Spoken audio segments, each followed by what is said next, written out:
আমরা চলার পথে অনেক সময় মানুষ চিনতে ভুল করি। অনেক সময় কেন, প্রায় মানুষ চিনতে ভুল করি। কিন্তু যদি আপনি কিছু কিছু ব্যাপার অর্থাৎ ছোটোখাটো জিনিস যদি জানেন, তাহলে অবশ্যই আপনি খুব সহজেই মানুষ চিনতে পারবেন। যেমন ধরুন, আপনি একটা মানুষকে খুব ভালোভাবে চিনতে চান বা বুঝতে চান, তাহলে অবশ্যই তার সঙ্গে আপনাকে মিশতে হবে।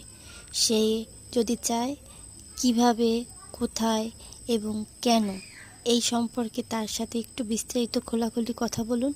প্লাস তার সাথে যদি পারেন ভ্রমণে যান, ঘুরতে যান।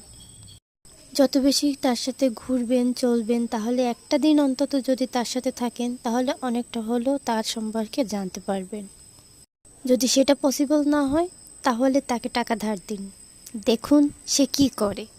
তাকে অল্প কিছু হলেও টাকা ধার দিন, দেখুন সে কিভাবে সেটাকে পরিশোধ করে এবং তার আচার আচরণ ঠিক কেমন থাকে। এভাবেও কিন্তু মানুষ চেনা যায়। একটা মানুষের বহিঃপ্রকাশ তখনই বোঝা যায় যখন সে রাগ থাকে, অর্থাৎ যখন সে রাগের মুহূর্ত থাকে, তখন বোঝা যায় মানুষটা আসলেই কেমন। রাগের সময় যার কথা যত বেশি নিকৃষ্ট ভাববেন, তার পারিবারিক শিক্ষা তত বেশি খারাপ। অর্থাৎ সে ছোটোবেলা থেকেই ওই সমস্ত কথা বা ওই সমস্ত কাজ, এগুলো দেখেই সে অভ্যস্ত। তাই সে ওই ব্যবহারটাই আপনার সঙ্গে করছে বা আপনার সামনে সেটা তুলে ধরছে।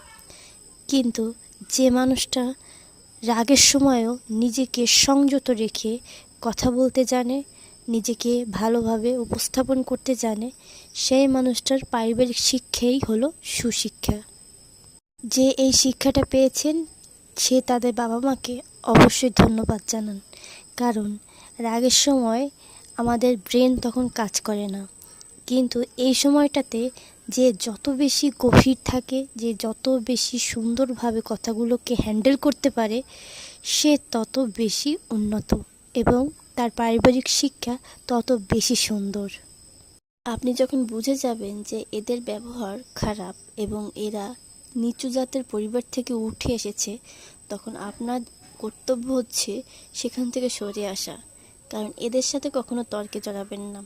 এরা আপনাকে তাদের লেভেলে নামিয়ে নিয়ে যাবে। তারা মনে করবে আপনিও যেমন, সেও যেমন, আপনাকেও ঠিক সেম মনে করবে।